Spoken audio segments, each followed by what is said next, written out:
روک لیتی ہے آپ کی نسبت،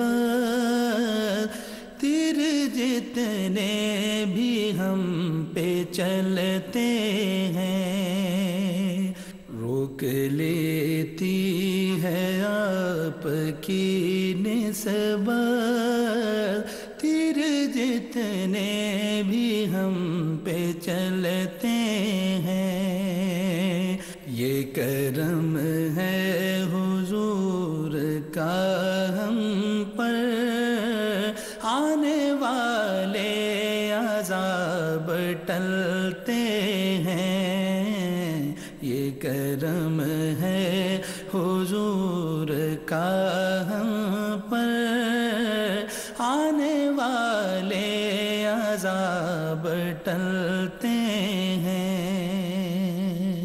اب کوئی کیا ہمیں گرائے گا، ہر سہارا گلے لگائے گا، اب کوئی کیا ہمیں گرائے گا، ہر سہارا گلے لگائے گا، ہم نے خود کو گرا لیا ہے وہاں، ہم نے خود کو گرا لیا ہے وہاں، گرنے والے جہاں سنبھلتے ہیں، روک لیتی ہے آپ کی نسبت، تیر جتنے بھی ہم پہ چلتے ہیں، وہی بھرتے ہیں جھولیاں سب کی، وہ سمجھتے ہیں بولیاں سب کی، وہی بھرتے ہیں جھولیاں سب کی، وہ سمجھتے ہیں بولیاں سب کی، آؤ بازار مصطفیٰ کو چلیں، آؤ بازار مصطفیٰ کو چلیں، کھوٹ سے کہ وہیں پہ چلتے ہیں، آؤ بازار مصطفیٰ کو چلیں، کھوٹ سے کہ وہیں پہ چلتے ہیں، روک لیتی ہے آپ کی نسبت، تیر جتنے بھی ہم پہ چلتے ہیں، اپنی اوقات صرف اتنی ہے، کچھ نہیں بات صرف اتنی ہے،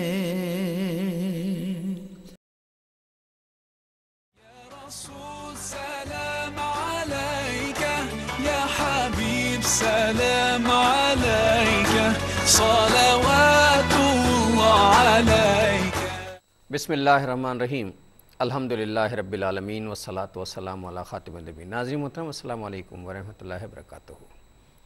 پروگرام سیرت النبی لے کر آپ کا میزبان ڈاکٹر محمود غزنوی حسب معمول حاضر خدمت ہے، اور میرے ساتھ تشریف فرما ہیں ممتاز مذہبی اسکالر جناب شجاع الدین شیخ۔ السلام علیکم۔ وعلیکم السلام ورحمۃ اللہ وبرکاتہ۔ ناظرین محترم، آپ کو یاد ہوگا کہ پچھلا پروگرام جو ہوا تھا بیعت عقبہ کے حوالے، بیعت عقبہ دو ہیں، ایک پہلی بیعت ہے جس میں 4 نکات پر جو ہے وہ 5 نکات پر جو ہے وہ بیعت لی گئی ہے، اور دوسری بیعت عقبہ جو ہے وہ بیعت کبریٰ کہلاتی ہے۔ یعنی جس میں باقاعدہ بیعت ہوئی ہے اور اس کے بعد جو ہے اگلا لاہ عمل جو ہے وہ طے ہوا ہے. ایک گھاٹی میں یہ بیعت ہوئی ہے, سخت گزار راستوں پر یہ کام ہوا ہے, رات کی تاریکی میں ہوا ہے, ایک اجلاس ہوا اور اس کے بعد جینے مرنے کا, ساتھ جینے مرنے کا فیصلہ ہوا ہے, سب کچھ قربان کرنے کا فیصلہ ہوا ہے اور یہ کام جو ہے طے ہو چکا. اس کے بعد اس کی کان و کان کسی کو خبر نہیں ہوئی ہے, یہ چیز یہ سارا اخفا میں رہا ہے, یہ معاملہ خفیہ رہا ہے. لیکن ایک ہستی ایسی ہے جس کو اس کی اطلاع تھی اور جو اس ٹو میں لگا رہتا تھا, اس نے ایک پہاڑ پہ کھڑے ہو کے بآواز بلند جو ہے اس معاہدے کا انکشاف کیا, شیطان نے. تو میں چاہوں گا کہ وہاں سے ہم گفتگو شروع کرتے ہیں, کیونکہ اس کے بعد ہجرت کا معاملہ جو ہے شروع ہو چکا. پہلا قافلہ روانہ ہوا ہے اور پھر ہجرت یثرب, ابھی مدینہ نہیں ہوا, جب میرے آقا وہاں تشریف لے جائیں گے تو میں اسے مدینہ کہنے لگوں گا. تو جی بسم اللہ. اللہم صلی علی محمد وعلی آل محمد وبارک وسلم. بسم اللہ الرحمن الرحیم. گزشتہ نشست میں ہم نے بیعت پر اور بیعت عقبہ پر بات کی. پھر بیعت عقبہ اولا یعنی پہلی اور بیعت عقبہ ثانی یا بیعت کبریٰ جسے آپ نے کہا, بیعت عقبہ کبریٰ, اس پر ہمارا بیان مکمل ہوا. اب جب یہ بیعت ہو گئی اور ساتھ جینے مرنے کی قسمیں ہو گئیں, اور وہ بھی میں نے آپ کو یاد ہوگا کہ رسالت مآب علیہ السلام نے فرمایا کہ تمہارے لیے جنت ہوگی. پھر ایک سوال اٹھا کہ جب اللہ آپ کو غلبہ عطا فرما دے گا تو آپ ہمیں چھوڑ تو نہ جائیں گے, تو آپ نے فرمایا کہ نہیں, میں تمہارے ساتھ رہوں گا. اور فتح مکہ کے موقع پر جو کچھ ہوا تھا تو کچھ سوال اٹھا کہ کچھ یہاں والوں کو دے دیا گیا اور ہم تو انصار مدینہ کے, اور ایسا کچھ تو آپ نے جو تقریر کی تھی اس کا پچھلی مرتبہ میں نے ذکر بھی کیا تھا. بہت خوبصورت وہ موقع. بہرحال اب جو آپ نے ذکر کیا کہ ایک شخصیت ایسی تھی کہ جس سے یہ ہضم نہیں ہو رہا تھا, اور وہ تھا شیطان. ظاہر بات ہے کیسے ہضم ہو, اللہ کے رسول علیہ السلام اور اسی بدبخت کو یہ پتا تھا, باقی کسی کو بات پتا نہیں تھی, پتا نہیں تھی. بالکل بالکل. اور اس کو ہم جوڑیں گے اور بھی تناظر میں انشاءاللہ. تو اصولی طور پر یہ سمجھیے کہ اللہ کے رسول علیہ السلام کی تو محنت تھی, جد و جہد تھی اللہ کے دین کی سربلندی اور غلبے کے لیے, جو آپ کا مشن قرآن بار بار بیان کرتا ہے اور آئندہ کی نشستوں میں ذکر بھی کریں گے. اور ہر طریقہ جو اسٹریٹجی ہو سکتی ہے, جو ایک حکمت عملی ہو سکتی ہے, یہ خفیہ رات کی تاریخ, یہ سب حکمت عملی ہے. بالکل. تو میں عرض کر رہا تھا کہ آپ نے غلبہ دین حق کے لیے جد و جہد فرمائی. قرآن 3 مرتبہ بیان فرماتا ہے, سورہ صف کی آیت نمبر 9 بھی, کہ لیظہرہ علی الدین کلہ. آپ کے پیش نظر تھا اللہ کے دین کا غلبہ, اور وہ ہوگا بالفعل جب ہم آگے بیان کریں گے انشاءاللہ. لیکن شیطان سے بات کیسے ہضم ہو سکتی ہے؟ اب وہ دیکھ رہے ہیں کہ یہ بڑا کرٹیکل پوائنٹ ہے کہ بظاہر مکہ مکرمہ میں زندگی تنگ کی گئی ہے, بظاہر طائف میں بہت کچھ نقصان ہو چکا ہے, اور اب یثرب سے لوگ آ رہے ہیں, اور پہلے 6 آئے, پھر 12 آئے, اور 75 لوگ آ گئے, اور یہ لوگ ساتھ دیں گے محمد کریم علیہ السلام کا. خطرے کی گھنٹی بج رہی, یہ خطرے کی گھنٹی بج رہی کہ ان کو انوائٹ کیا جائے گا یثرب میں, اور یثرب مدینۃ النبی بنے گا صلی اللہ علیہ وسلم. تو شیطان سے یہ بات ظاہری بات ہے ہضم نہیں ہو سکتی تھی. چنانچہ سیرت کی کتابوں میں واقعہ درج کیا گیا کہ وہ پہاڑ پر کھڑا ہوا اور اسے پکارا کہ مکے والوں, یہ لوگ بددین ہو گئے, ذرا ان کو سنبھالو, یہ باہر سے آنے والے ان کو بددین کر دیں گے اور ان کو لے کر اپنے ساتھ چلے جائیں گے, ذرا سنبھالو, ان کو روکنے کی کوشش کرو. تو اللہ کے رسول نے بھی جواب دیا صلی اللہ علیہ وسلم, او اللہ کے دشمن, میں ابھی تیرے لیے فارغ ہوا چاہتا ہوں, یعنی کہ یہ کام تو ہو کر رہے گا, اور شیطان اور اس کے منصوبے ناکام ہو کر رہیں گے, اور بالآخر اللہ کا دین غالب ہو کر رہے گا. یہ ابھی اشارہ کر رہے ہیں رسالت مآب صلی اللہ علیہ وسلم, حالانکہ ابھی تو ذرا تنہائی میں پوشیدہ طور پر بیعت ہو رہی ہے, مگر آپ فرما رہے ہیں کہ میں تیرے لیے فارغ ہوا چاہتا ہوں. یہ ہے صداقت زبان رسالت کی صلی اللہ علیہ وسلم.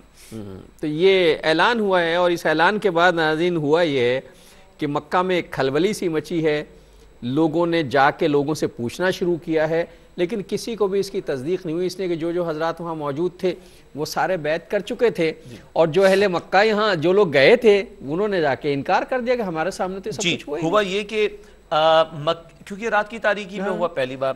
اچھا, جو 75 افراد آئے تھے یہ مختلف قبائل سے تھے, اکثر خزرج کے قبیلے سے, جو خزرج یثرب کا ایک قبیلہ, عرب قبیلہ ظاہر, لیکن صرف یہ 75 افراد تو حج کے لیے نہیں آئے تھے نا, بہت سارے اور لوگ بھی ہوں گے, وہ سب تو رات کو خواب خرگوش کے مزے لوٹ رہے ہوں گے. تب یہ پوشیدہ طور پر بیعت کا معاملہ ہوا. چنانچہ صبح جب یہ بات جس کو آپ نے فرمایا کہ کھلبلی مچی ہے, اور مکے والے آئے ہیں خزرج کے لوگوں کے پاس, پوچھا بھئی ایسا ایسا ہوا, کہا ہمیں تو پتہ ہی نہیں, کچھ بھی ایسا نہیں ہوا. تو کچھ تو لوگ مطمئن ہو گئے، لیکن کچھ لوگ مطمئن نہیں ہوئے کہ نہیں چکر ضرور کچھ نہ کچھ ہے، کیونکہ شیطان نے آواز ویسی بلند کی تھی، چنانچہ وہ قرید میں لگے رہے اور کھوج میں لگے رہے، تاں آنکھیں انہیں معلوم ہوا کہ ایسا بالفعل ہوا ہے، مگر اب بات نکل چکی تھی اور وہ حضرات واپس یثرب روانہ یعنی یہ لوگ چلے مدینہ یثرب کی طرف نکل گئے ہیں، سارے حضرات نکل گئے اور ان کا تعاقب شروع ہوا ہے. جی ان کا تعاقب کرنے کی کوشش کی گئی ہے جو کہ سیرت کی کتابوں میں درج کیا گیا، مگر ان کو ناکامی ہی ہوئی ہے اس موقع پر. ایسا سچ کوئی ہاتھ ان کے کوئی بھی ایک بھی ہاتھ نہیں آ سکا. اچھا اب ایسا ہی کہ ہجرت کا پہلا دستہ یا پہلا قافلہ جو ہے وہ حضور صلی اللہ علیہ وسلم کی اجازت سے یثرب کی طرف روانہ. اب یہ ایک بہت بڑا ٹرننگ پوائنٹ آ رہا ہے. اب یہ اس بیعت کے بعد کا عملی پہلو سامنے آ رہا ہے کہ جو وعدے ہو چکے ہیں اب ان کے عملی اظہار کا موقع ہے. اور نوٹ یہ کیجئے گا کہ اول تو آپ علیہ السلام نے صحابہ کرام کو اجازت عطا فرمائی. کیوں؟ اللہ کی سنت یہ رہی ہے، قرآن حکیم سے ہم جب معلوم کرتے ہیں کہ پیغمبروں کے لیے اللہ کا بالآخر جب وعدے حکم آتا ہے تب پیغمبر روانہ ہوتے ہیں، اور بقیہ لوگوں کو آپ نے اجازت دینا شروع کی ہے. چنانچہ فردن بھی کچھ افراد گئے ہیں، اور ایک فرد عمر فاروق بھی تھے رضی اللہ تعالیٰ عنہ، وہ بڑی شان کے ساتھ گئے تھے. ہم الگ سے بات کر لیں گے انشاءاللہ تعالیٰ. ڈنکے کی چوٹ پہ. جی ڈنکے کی چوٹ پر میں جا رہا ہوں. ہاں میں جا رہا ہوں. لیکن ابھی افراد انفرادی طور پر جانا شروع ہو رہے ہیں، یہاں تک کہ رسالت مآب علیہ السلام کے لیے بھی اجازت عطا ہوگی رب العالمین کی جانب. تو یہ ہے اب ہجرت کا مرحلہ جو شروع ہوا چاہتا ہے. اور آپ جانتے ہیں کہ اس واقعے کو ہماری تاریخ میں اہمیت دی گئی حضرت عمر فاروق رضی اللہ تعالیٰ عنہ کے دور میں، کہ جو ہم اسلامی کیلنڈر کہتے ہیں، اسلامی تاریخ کہا کرتے ہیں، ہجری کیلنڈر کہتے ہیں، اس کا آغاز جب کرنے کی بات ہوئی تو اسی ہجرت کے واقعے کو اس کی بنیاد بنایا گیا. اسی لیے ہم کہتے ہیں کہ سن ہجری 1435 سن ہجری، یہ ہم کہا جو کرتے وہ اسی واقعے کی بنیاد پر، اور یہ بہت بڑا ٹرننگ پوائنٹ بننے جا رہا ہے. اور ناظرین محترم، یہ جو ہجرت ہے یہ نبیوں کی سنت ہے، بڑی سنت ہے نبیوں کی، کہ وہ ایک اور یہ ہجرت جو ہے اس میں ایک اہم پہلو جو ہے اس ہجرت کا، ہم نے کہا نا کہ کیلنڈر بھی ہم نے ہجری کے حساب سے رکھا ہے، کہ جب آدمی ایک جگہ کہیں رہتا ہے اس کا اپنا ایک سیٹ اپ ہوتا ہے، اس کا خاندان ہوتا ہے، اس کے لوگ ہوتے ہیں، اس کی سوسائٹی ہوتی ہے، اس کا معاشرہ ہوتا ہے، اس کا کاروبار ہوتا ہے، اس کی ایک زندگی وہاں گزری ہوتی ہے، اور اپنا وطن سب کو عزیز ہوتا ہے، کوئی اپنا وطن نہیں چھوڑتا. لیکن پھر ایک مرحلہ ایسا آتا ہے کہ جب وہ اپنا وطن بھی کسی مقصد کے لیے چھوڑتا ہے، اپنا کاروبار چھوڑتا ہے، اپنے گھر بار چھوڑتا ہے، حتیٰ کہ اپنے رشتہ دار اور بیوی بچوں کو بھی بعض اوقات چھوڑنا پڑتا ہے، اور جس سفر پہ وہ نکلتا ہے وہ اللہ کی راہ کا تنہائی کا سفر ہے، جس پہ وہ رسک لیتا ہے، صرف اپنی جان بچا کے نکلتا، لیکن اس کی بھی کوئی ضمانت نہیں ہوتی کہ جان بھی بچ جائے گی، ہو سکتا ہے دشمن راستے میں گھات لگائے بیٹھا ہو، تو جان کا بھی رسک لے کے نکلتا ہے. اور پھر جس نئے علاقے میں جا رہا ہوتا ہے وہاں مستقبل بھی مخدوش ہوتا ہے کہ پتہ نہیں وہاں جا کے کچھ ہوگا یا نہیں ہوگا، کوئی ساتھ دے گا، کھانے کو ملے گا، گھر ملے گا، نہیں ملے گا. یعنی اتنے زیادہ ذہنی فکر اور افکار کے ساتھ اور پریشانیوں کے ساتھ اگر کوئی اللہ کے راہ میں نکلتا ہے تو یہ ایک بہت بڑا زندگی کا سب سے بڑا مرحلہ ہے، اور یہ مرحلہ اہل ایمان پر شروع ہو چکا ہے. ایک وقفے سے آ کر اس پہ بات کرتے ہیں. السلام علیکم ورحمۃ اللہ وبرکاتہ. ویلکم بیک ناظرین. وقفے کے بعد پروگرام میں خیر مقدم ہے. بات ہو رہی تھی وقفے سے پہلے، پروگرام سیرت النبی آپ دیکھ رہے ہیں، سیرت کے حوالے سے، اور سیرت میں سب سے امپورٹنٹ پہلو جو تھا وہ ہجرت ہے، یعنی مدینہ کی طرف، یثرب کی طرف ہجرت ہے. جب رسول اللہ صلی اللہ علیہ وسلم تشریف لے جائیں گے وہ مدینہ النبی ہوگا، یثرب کی طرف ہجرت ہے. اور ہجرت میں جو قافلے جا رہے ہیں وہ سب کچھ چھوڑ کر جا رہے ہیں. اور میں نے ہجرت کے حوالے سے باتیں کی کتنا رسکی معاملہ ہے، تو میں چاہتا ہوں کہ شجاع صاحب جو ہیں ہجرت کے اور پہلوؤں پر ذرا سی گفتگو ہو جائے. اس نے ہجرت کوئی چھوٹا سی بات نہیں ہے، نہ بہت بڑا معاملہ ہے. اور پہلی بات تو یہ سمجھ لیجئے کہ ہجرت کے معنی علیحدہ ہونے کے. ہم ہجر اور وصال شاعری میں اس طرح استعمال کرتے ہیں، وصال وصل سے ملنا، اور ہجر جدا ہونا. اچھا، ایک ہجرت ڈاکٹر صاحب وہ ہے جو روزانہ مطلوب ہے. ایک ہجرت روزانہ مطلوب روزانہ چاہیے. بالکل بالکل. حدیث شریف میں آئے کہ پوچھا گیا یا رسول اللہ علیہ السلام ای الہجرت افضل، اے اللہ کے رسول علیہ السلام افضل ہجرت کیا ہے؟ فرمایا کہ ان تہجر ما کرہ ربک، تم ہر وہ بات چھوڑ دو، ہر اس بات سے علیحدہ ہو جاؤ ہجرت کر لو جو تمہارے رب کو پسند نہیں ہے. یہ ہجرت تو روزانہ ہے. اور دیکھیے افواج ہوتی نا تو جنگ تو کبھی کبھی ہوتی، لیکن مشق روزانہ ہوتی. تو یہ مشق کیا ہے؟ روزانہ کی. تمہیں نیند بڑی پیاری لگ رہی ہے مگر تمہیں رب کے لیے کھڑا ہونا ہوگا. الصلاۃ خیر من النوم. بستر سے ہجرت کرو, بستر سے ہجرت کرو, بستر سے ہجرت کرو. تمہیں مال حرام میں بڑی اٹریکشن نظر آ رہی ہے, مگر تم مال حرام کو چھوڑ دو کہ یہ جہنم کے انگارے ہیں. تمہیں جھوٹ میں بڑی لذت مل رہی ہے, تمہاری زبان پر چھالا بھی نہیں آ رہا, مگر جھوٹوں پر اللہ کی لعنت ہوگی اور کل جہنم میں ڈالے جاؤ گے. چھوڑ دو اس جھوٹ کو. یہ ہجرت ہے افضل, اولین, روزانہ, ہر آن, ہر لحظہ, کہ ہر وہ بات چھوڑ دو جو تمہارے رب کو ناپسند ہے. پہلی بات. اسی تسلسل میں انتہا یہ ہے جس پر ہم اس وقت ڈسکشن کر رہے ہیں کہ رب کی خاطر, اس کے دین پر عمل کی خاطر, ایمان کو بچانے کی خاطر اگر کبھی گھر, محلہ, علاقہ, خاندان, کاروبار, بال بچے, رشتہ دار, دوست احباب, حتیٰ کہ وطن تک چھوڑنا پڑے تو چھوڑ دینا. ایون یہ کہ اپنے کپڑے اتروانے پڑے ہیں. اللہ اکبر. یہ بات ہوئی تھی نا, یہ بات بھی ہوئی تھی کہ سب کچھ نکال دو, سب کچھ ہی چھوڑ ڈالو, کپڑے تک اتار لیے گئے. تو یہ ہے پہلو سمجھنے کا کہ اب اس علیحدہ ہونے کا, یہ چھوڑ دینے کا, یہ ترک کر دینے کا انتہائی معاملہ یہ ہجرت ہے جب اللہ کی خاطر, اس کے دین کی خاطر گھر بار کو بھی چھوڑا جاتا ہو. دوسری بات یہ کرنا چاہوں گا آپ کی اجازت سے کہ کیا شے آمادہ کرتی ہے بندے کو ہجرت کے لیے؟ ہجرت کے لیے وہ ایمان کی دولت ہے اور وہ اللہ کے وعدوں پر یقین ہے. اور یہ وہ تناظر ہے جب قرآن کی آیتیں آیا چاہتی ہیں اور آتی رہی ہیں. سورہ عنکبوت میں ہجرت کی طرف اشارہ ہے, سورہ کہف میں ہجرت کی طرف اشارہ ہے. جب ہم نے ہجرت حبشہ پر بات کی تب بھی آیتیں آئی تھیں, اور اب ہجرت یثرب جو مدینۃ النبی ہوگا انشاءاللہ تعالی صلی اللہ علیہ وسلم, تب بھی آیات قرآنی آتی ہیں. اور قرآن تو ابراہیم علیہ السلام کی ہجرت کا ذکر فرماتا ہے, لوط علیہ السلام کی ہجرت کا ذکر فرماتا ہے, تمام انبیاء کا تذکرہ فرماتا ہے. تو ایمان وہ قیمتی دولت ہے, ایمان وہ موٹیویٹنگ فورس ہے. یہ ہو تو انسان پھر مطمئن ہو کر سب کچھ کھپا دینے کو تیار ہو جاتا ہے, جو ایک عام مادہ پرست, دنیا پرست شخص کے لیے کبھی بھی ممکن نہیں ہو سکتا. ناظرین محترم, اس ہجرت کے واقعے میں ایک بہت اہم واقعہ ہے اور میں چاہوں گا کہ شجاع صاحب سے اس پہ بات کروائی جائے. یہ پہلے مہاجر جو ہیں اس حوالے سے, جو یہ اب یہ اس واقعے کے بعد جو ہجرت ہوئی ہے, ابو سلمہ رضی اللہ تعالیٰ عنہ. جی بالکل بالکل. اور ان کی ہجرت جو ہے, ہجرت کے کچھ اہم واقعات ہیں. میں چاہتا ہوں کہ ہجرت کی اہمیت جو ہے وہ کھل کر سامنے آ جائے. ابو سلمہ کا واقعہ ذرا آپ ملاحظہ فرمائیے, آپ کو حیرت ہوگی کہ یہ کام صرف وہی کر سکتا ہے جس کا اللہ پہ ایمان, یقین اس قدر مضبوط ہو. بالکل. کیا ہوا تھا جب وہ جا رہے تھے؟ یہ پہلے مہاجر حضرت ابو سلمہ رضی اللہ تعالیٰ عنہ, ان کی اہلیہ ہیں, زوجہ ہیں ام سلمہ رضی اللہ تعالیٰ عنہ. جب انہوں نے ہجرت کا ارادہ کیا تو ام سلمہ جو ان کی اہلیہ ہیں, ان کے گھر والوں نے, ان کے سسرال والوں نے حضرت ابو سلمہ رضی اللہ تعالیٰ عنہ کے سسرال والوں نے ان کے اس ڈیسیجن کو, اس فیصلے کو اپوز کرنا چاہا اور شدید مخالفت کی کہ ہم نے اپنی بیٹی, الفاظ سنیے, الفاظ آج بھی سننے کو ملیں گے جب دین پر عمل کی بات آتی ہے, تو یہ جملے آج بھی شاید سننے کو مل جائیں, اس لیے ان واقعات کی موٹیویشن کے لیے. تو لوگوں نے کہا, سسرال والوں نے, کہ ہاں ہم نے تمہارے حوالے اپنی بیٹی اس لیے کی ہے, اب تم اس کو جنگل بیابانوں میں لے کر جاؤ, گھر بار کو چھوڑ کر لے کر جاؤ, وہ بیچاری تڑپتی رہے گی اور سسکتی رہے گی اور بھوکی رہے گی اور مر جائے گی اسی حال کے اندر, ہم تمہارے حوالے نہیں کرتے. تو زبردستی روکا ان کی زوجہ کو, ان کے والدین نے, ان کی زوجہ کے والدین نے, ایک بیٹا بھی تھا نا, اور ان کا ایک بیٹا بھی تھا. اب ہوا یہ کہ اس دوران جب یہ بحث مباحثہ ہو رہا ہے تو ظاہری بات ہے وہ خاندان کی ایک عصبیت اور ایک محبتیں تو غالب آتی ہیں. کچھ ادھر کے بھی لوگ کھڑے ہو گئے, کچھ ادھر کے لوگ بھی کھڑے ہو گئے, اور یہ بات زبانی کلامی باتوں سے آگے بڑھ کر کچھ ہاتھا پائی کی طرف جانے لگی یا دست درازی کی طرف جانے لگی. تو اس درمیان یہ جو ابو سلمہ کے سسرال والے ہیں, انہوں نے ان کے بیٹے کو بھی کھینچنا چاہا کہ اس کو بھی ہمارے حوالے کرو ورنہ یہ بھی برباد ہو جائے گا, یہ تو نسل ہماری ہے, یہ نسل ہماری ہے, یہ ہمارا ہے, ہماری بیٹی کا بیٹا ہے. تو اس بچے کو جب کھینچا گیا تو اس کا ہاتھ ہی اتر گیا.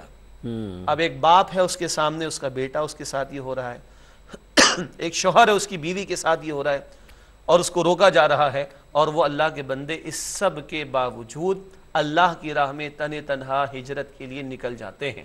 اور یثرب جانا ہے تو سینکڑوں کلومیٹرز کی بات ہے, معمولی بات نہیں ہے. اور یہ تو ہوا ہے ابو سلمہ کا معاملہ رضی اللہ عنہ. بیٹا چھوڑا, بیوی چھوڑی, گھر بار چھوڑا, کس کیفیت میں چھوڑا, علاقہ چھوڑا, اور یہ سارے حالات اور واقعات اور یہ کیفیات دیکھتے ہوئے پھر انہوں نے اپنے علاقے کو چھوڑا ہے.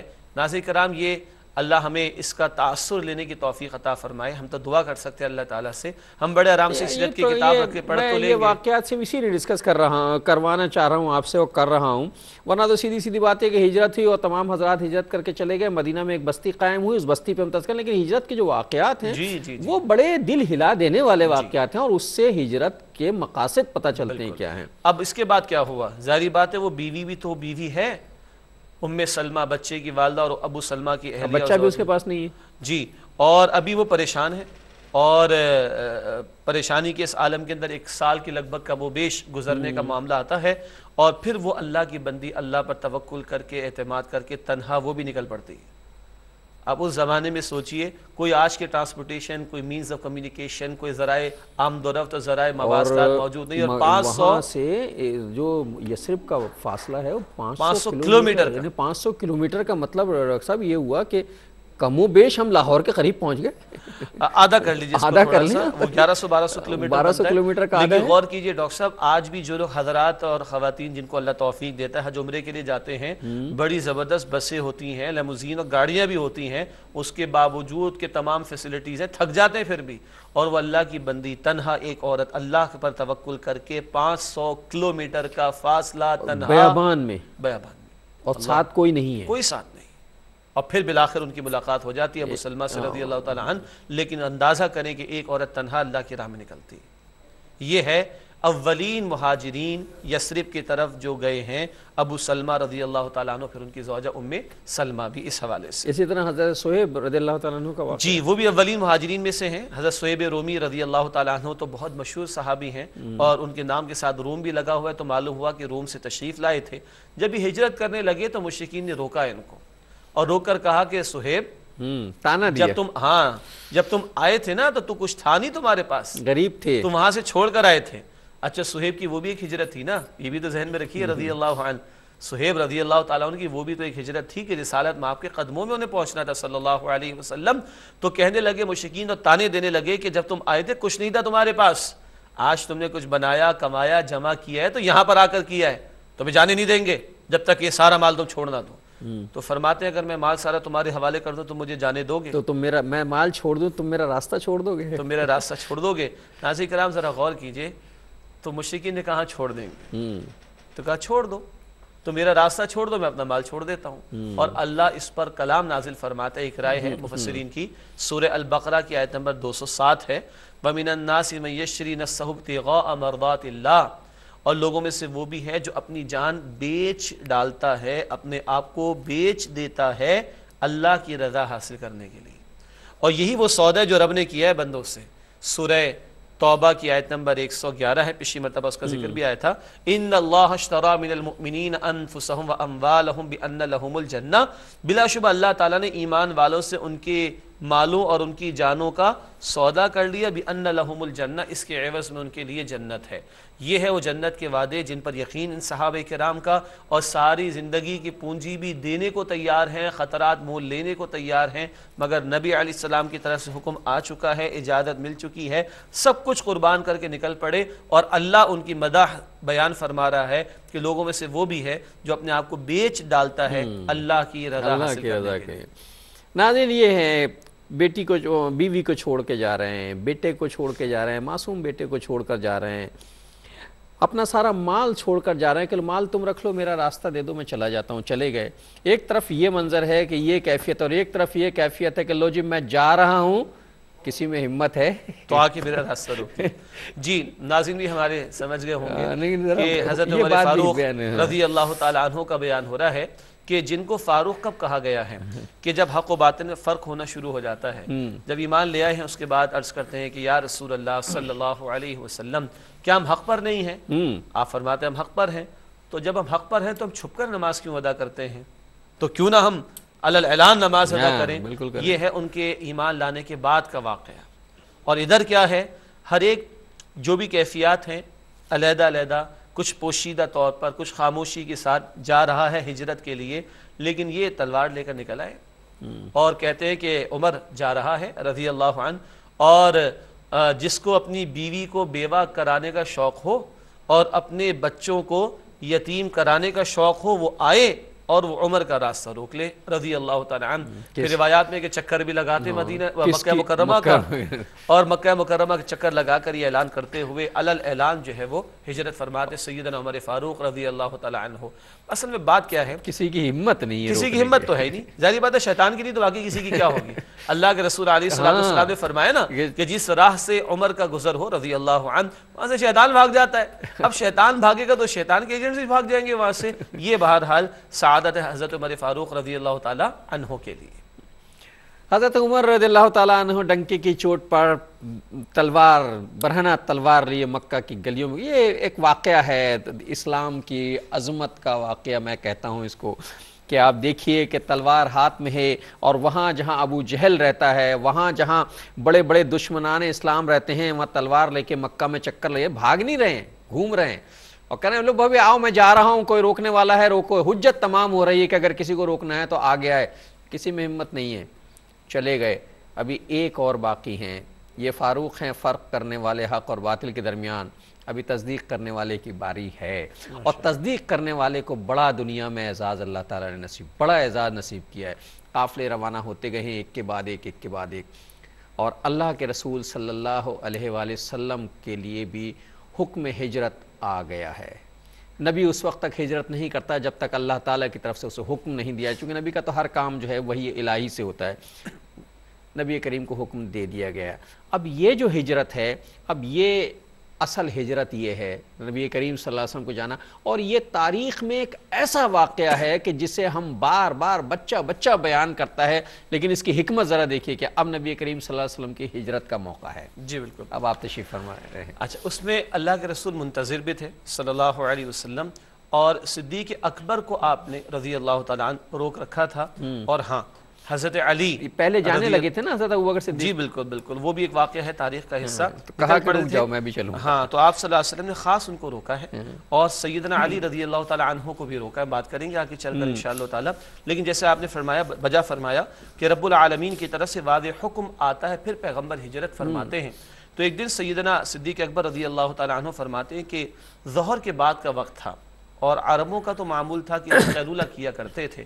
اس موقع پر ان کے گھر پر دستک ہوتی ہے، اور بڑا خلاف معمول یہ معاملہ تھا. دروازہ کھولا گیا تو رسالت مآب صلی اللہ علیہ وسلم تشریف لائے، اور آپ نے فرمایا کہ ابو بکر اجازت مل گئی ہے، اجازت مل گئی ہے.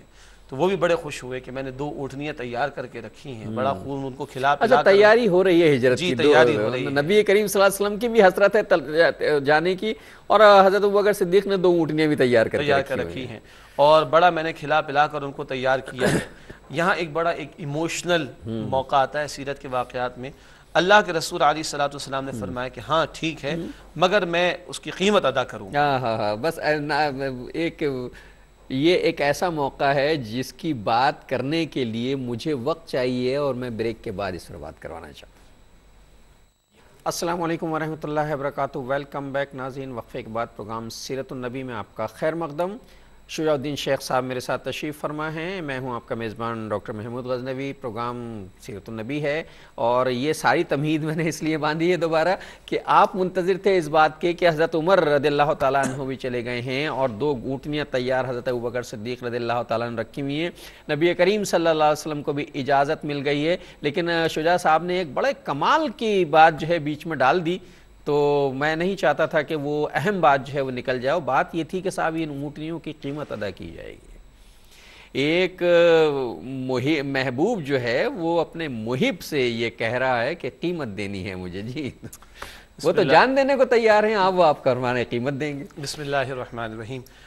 ہمارے استاد بھی اس کو سناتے تھے تو ان کی بھی آنکھوں میں آنسو آتے تھے، اور وہ بات یہ ہوئی کہ رسول اللہ علیہ السلام نے فرمایا کہ ہاں ابو بکر تم نے اونٹنیاں تو تیار کی ہیں، 2 ہیں نا، ایک تمہاری ایک میری، میں قیمت ادا کروں گا.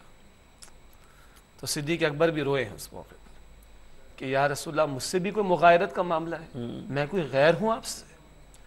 تو اس میں بہرحال یہ ہے کہ اللہ کے رسول علیہ السلام کی ذات مبارکہ بہت غیور ہستی، حتی الامکان کسی کے زیر بار آنا، کسی کے احسان تلے آنا، آپ نے اس سے حتی الامکان اجتناب فرمایا ہے.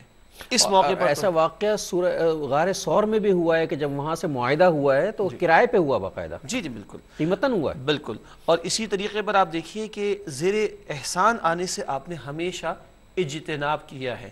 یعنی اس موقع پر تو یہ تعلیم ہمیں نظر آ رہی ہے. حالانکہ معاملہ ایسا ہے کہ زندگی کو خطرہ ہے, ابھی ہم بات کریں گے آگے انشاءاللہ تعالی. اس موقع پر بھی یہ اسوہ ہمارے سامنے آتا ہے. ہاں یہ علیحدہ بات ہے کہ اللہ کے رسول علیہ السلام نے یہ بھی فرمایا کہ جس کسی نے مجھ پر احسان کیا ہے میں نے اس کی احسان کا بدلہ دیا ہے, چکایا ہے, سوائے ابو بکر کے رضی اللہ عنہ. اور فرمایا کہ اس کے احسانات کا بدلہ تو اللہ ہی دے گا. اللہ ہی دے گا. اور اب یہاں سے جو پورا معاملہ شروع ہوگا, ابھی بالکل ایک نئی کہانی ہے. یہاں سے پورا معاملہ شروع ہوگا. پھر ہجرت کا سفر ہے, غار ثور ہم بات کریں گے آئندہ چل کر, جس پر عمر فاروق حسرت کرتے تھے کہ ابو بکر وہ ایک نیکی ساری زندگی لے لیں, ایک نیکی ایک رات وہ دے دیں غار ثور والی رات. اب یہ کچھ اور ہی باتیں ہیں, میں سمجھتا ہوں اس پہ بات علمی اعتبار سے بات ہو سکتی ہے, تاریخی اعتبار سے بات ہو سکتی ہے, لیکن جذبات اس سلسلے میں کچھ اور ہی کہتے ہیں, کچھ اور ہی کہتے ہیں. اور وہ اس جذبات کا اظہار کرنا میرا خیال ہے میرے لیے بھی ممکن نہیں ہے اور شجاع صاحب کے لیے ممکن نہیں. بالکل. لیکن لیکن آپ دیکھیے یہاں ایک مسئلہ یہ ہو رہا ہے, 2 اونٹنیاں تیار ہیں, ابو بکر صدیق رضی اللہ تعالیٰ عنہ جو خوشی سے پھولوں نہیں سما رہا ہے, رسول اللہ کے ساتھ ہجرت کرنی ہے, اس سے بڑا مقدر کسی کو دنیا میں کیا ملے گا. رسول اللہ صلی اللہ علیہ وسلم جو ہیں اس موقع پر بھی, اب جب ہجرت, اب آپ سوچئے کہ جب نبی کے چاہنے والے ہجرت کر رہے ہیں تو ان کی جانیں محفوظ نہیں ہیں, تو جب نبی ہجرت کرے گا تو اس کی جان کو کتنا خطرہ ہوگا, اس کی سیکورٹی کا کیا ہوگا. کوئی سیکورٹی نہیں ہے. اور ہو یہ رہا ہے کہ ادھر تو ہجرت کی تیاری ہو رہی ہے اور ادھر مکہ کی پارلیمنٹ میں, جسے دار الندوہ کہتے ہیں, مکہ کی پارلیمنٹ میں پارلیمنٹ کا اجلاس بلایا گیا ہے, بحث ہو رہی ہے اور تجاویز مانگی جا رہی ہے, قرارداد منظور ہونی ہے وہاں کہ اب یہ صورتحال ہو گئی ہے, اب ہمارے لیے خطرے کی گھنٹی نہیں بجی ہے, گھنٹہ بج گیا ہے. اب کسی طرح نبی کریم صلی اللہ علیہ وسلم کو اس معاملے سے باز رکھا جائے. اب فیصلہ انتہا کو پہنچنے والا. کیا ہوا اس پارلیمنٹ میں جو قرارداد منظور ہوئی؟ جی, دار الندوہ جیسے ہم ابتدائی پروگرامز کے اندر بات کر چکے ہیں, ان کی پارلیمنٹ تھی جہاں پر ان کا ڈسکشن ہوا کرتا تھا, وہاں مشورے ہوتے تھے, فیصلے ہوا کرتے تھے, تمام سردار وہاں ہوتے تھے. اور بڑے بڑے سردار, یعنی سب سے بڑا ایک گرو ان کا ابو جہل بھی موجود ہے, دیگر بڑے بڑے سردار وہاں پر موجود ہیں. اور نوٹ کیجئے گا ناظرین کرام, آپ بھی نوٹ کیجئے گا, شیطان بھی وہاں ایک بوڑھے سردار کے روپ میں موجود ہے. میں یہی کہنے والا تھا کہ اصل گرو بھی موجود تھا, اصل گرو بھی موجود تھا. اور جب یہ سارے لوگ پارلیمنٹ میں, ان کی جو دار الندوہ ہے, داخل ہو رہے ہیں تو اس کو روکا گیا. تو کہا کہ یہ کون ہے؟ کہا یہ ایک بوڑھا سردار ہے, اور دیکھو تم جو فیصلہ کرنا چاہ رہے ہو شاید تمہارے لیے کوئی اچھا مشورہ دے دے تو تم اسے اندر جانے دو. تو اس کو بھی جانے دیا گیا. شیطان انسانی شکل میں آ سکتا ہے, موجود ہے یہ باتیں. بہرحال وہ بھی وہاں اس پارلیمنٹ میں موجود ہے. اور میں صرف اتنا جوڑ دوں, یہ کائنات کی عظیم ترین ہستی نبی پاک صلی اللہ علیہ وسلم کے خلاف ناپاک ترین سازش ہونے چلی ہے, اور وہاں شیطان موجود ہے. رسالت مآب علیہ السلام کا دین قیامت تک چلنا ہے, تو ایسا ہو نہیں سکتا کہ ناپاک سازشیں ہوں اور شیطان موجود نہ ہو. کبھی ہمارے دماغ میں کھلبلی مچ جاتی کہ کس طرح کفار دشمنان اسلام پلاننگ کرتے ہیں مسلمانوں کے خلاف. تو بہرحال شیطان کے عنصر کو مائنس نہیں کرنا چاہیے. یہاں سیرت کے ان واقعات سے یہ بھی سیکھنے کو ملتا ہے. بہرحال اب یہ پارلیمنٹ بیٹھی, ان کے بڑے بڑے سردار بیٹھے, ڈسکشن ہو رہا ہے. کسی نے کہا کہ ان کو جلا وطن کر دیتے ہیں, تو شیطان بول پڑا نہ, اگر جلا وطن کر دو گے تو جس طرح یہاں لوگوں کو اتنی باتیں سنا کر گرویدہ کر لیا, کہیں اور جا کر گرویدہ کر کے تمہارے خلاف محاذ نہ بنا لیں, حملہ کر دیں گے. کہاں یہ بات تو صحیح ہے.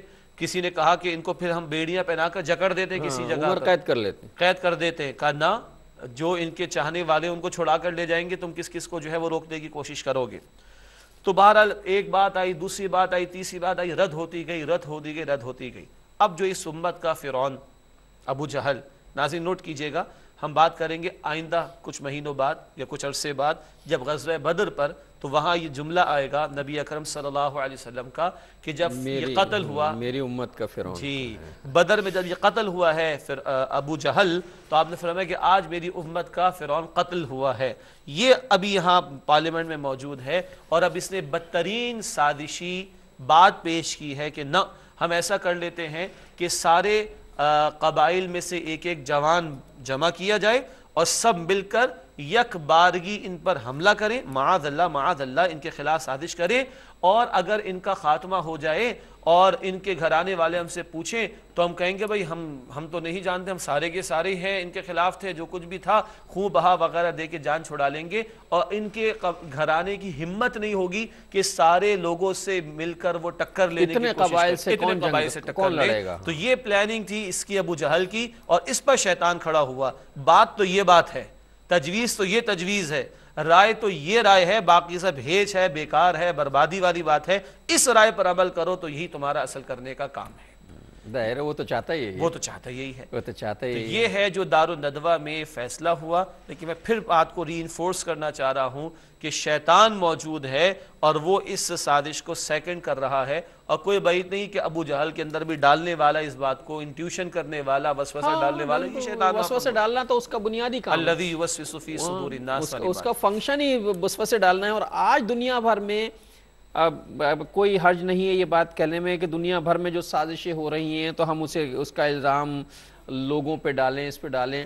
اصل میں کہیں نہ کہیں مرکزی کردار تو ہوگا نا، بالکل ہے، اور ہوتا ہوگا، بالکل ہے، اور یہ ہے، اور یہ یقین کرتا ہوگا۔ اس نے قسمیں کھائی تھی نا شیطان نے اللہ کے سامنے، جب آدم علیہ السلام کے قصے میں ہم پڑھتے ہیں کہ اللہ ان میں سے اکثر کو تو جو ہے وہ شکر گزار نہیں پائے گا، میں تیری اس مخلوق کو جہنم میں لے جا کر چھوڑوں گا، تو وہ کیسے پسند کرے گا کہ اللہ کے دین کی بات ہو، اللہ کے دین کی پروموشن کا معاملہ ہو۔ تو یہاں تو یہ معاملہ ہے، اور آج کے تناظر میں دیکھیں تو جہاں دین کے حوالے سے گفتگو، دین کے حوالے سے محنت کی بات ہو تو شیطان تو روڑے اٹکانے کی آج بھی کوششیں کرے، مطلب تنازع شروع ہو جاتے ہیں، گروہ بندیاں شروع ہو جاتی ہیں، اختلافات شروع ہو جاتے ہیں، اور کہیں نہ کہیں آپس میں جو ہے وہ اس طرح کے مسائل پیدا ہو جاتے ہیں کہ وہ جو ایک تحریک اٹھتی ہے وہ کمزور ہو جاتی ہے خود بخود۔ تو شیطان کے اس عنصر کو نظر انداز تو نہیں کیا جائے کہ ایلیمنٹ ہے اور بڑا ہے، اور ظاہر قیامت تک کے لیے قرآن نے کہا ہے کہ یہ تمہارا دشمن عظیم ہے، بالکل کھلا دشمن ہے، اور اللہ نے اس کو اجازت بھی دی، الی یوم یبعثون، جس دن کے دوبارہ زندہ کیا جائے گا لوگوں، تب تک اس کو یہ اجازت دی ہے۔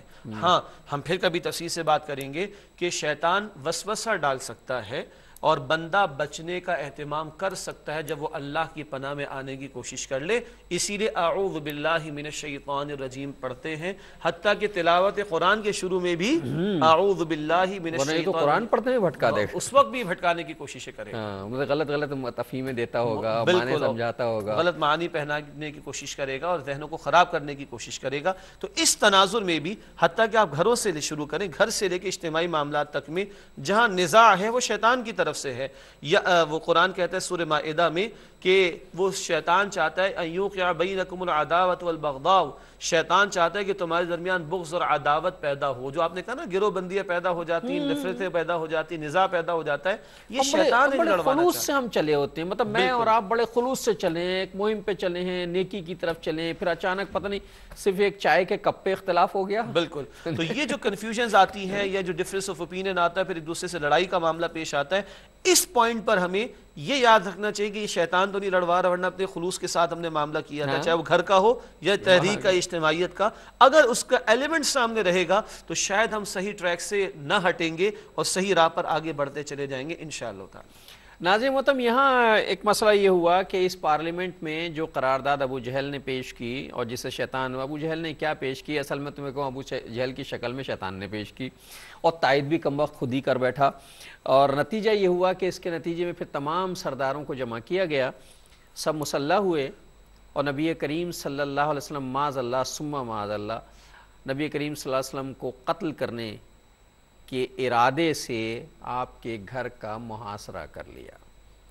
یہ ہجرت کی رات ہے، نبی کریم صلی اللہ علیہ وسلم کو آج اپنے عزیز دوست کے ساتھ، اپنے بہت ہی چاہنے والے صحابی کے ساتھ ہجرت کرنی ہے، 2 اونٹنیاں تیار ہیں، محاصرہ ہو چکا ہے، گھر میں آپ صلی اللہ علیہ وسلم ایک خاص قسم کی چادر اوڑا کرتے تھے۔ جی جی، کیا واقعہ ہے میں چاہوں گا کہ دیکھیے حضرت نبی پاک صلی اللہ علیہ وسلم کا یہاں بھی اسوہ دیکھیے، آپ صلی اللہ علیہ وسلم نے، میں نے عرض کیا تھا کہ صدیق اکبر کو بھی روکا ہے اور حضرت علی رضی اللہ تعالیٰ عنہ کو بھی روکا ہے، اور اپنے بستر مبارک پر حضرت علی رضی اللہ تعالیٰ عنہ کو سلایا اور جو چادر مبارک آپ کے زیر استعمال تھی وہی چادر حضرت علی کو آپ نے اڑھائی ہے. اصل میں چادر کیا تھی؟ وہ سیکورٹی تھی. ہاں جی بالکل، تحفظ میں آنا تھا. بالکل، اور وہ برکت والی چادر، برکت والی چادر بالکل. اور رسالت مآب کے زیر استعمال ہو.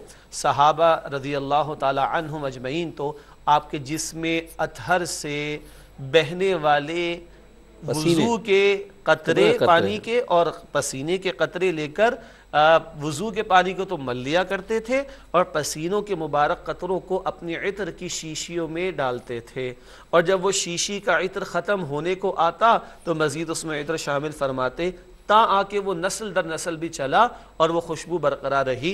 ہم ان باتوں کے قائل ہیں جو معجزات ہیں رسول پاک صلی اللہ علیہ وسلم کے. اب ناظرین مجھے یہاں اس لیے رکنے دیجئے کہ بستر پہ حضرت علی سو رہے ہیں، چادر رسول اللہ صلی اللہ علیہ وسلم کی اوڑھی ہوئی ہے. یہاں سے ایک اور واقعہ ہوتا ہے جو من جانب اللہ ہے، اور وہ ایک ایسا تاریخی واقعہ ہے آج میں اسے بیان نہیں کر سکوں گا. انشاءاللہ زندگی بخیر رہی تو اگلے پروگرام میں ہم وہاں سے شروع کریں گے کہ اب جب بستر سے اٹھ کر جا رہے ہیں تو کیا کیفیت ہے. اگلے پروگرام تک کے لیے اپنے میزبان ڈاکٹر محمود غزنوی اور شجاع الدین شیخ کو اجازت دیجیے. اللہ نگہبان.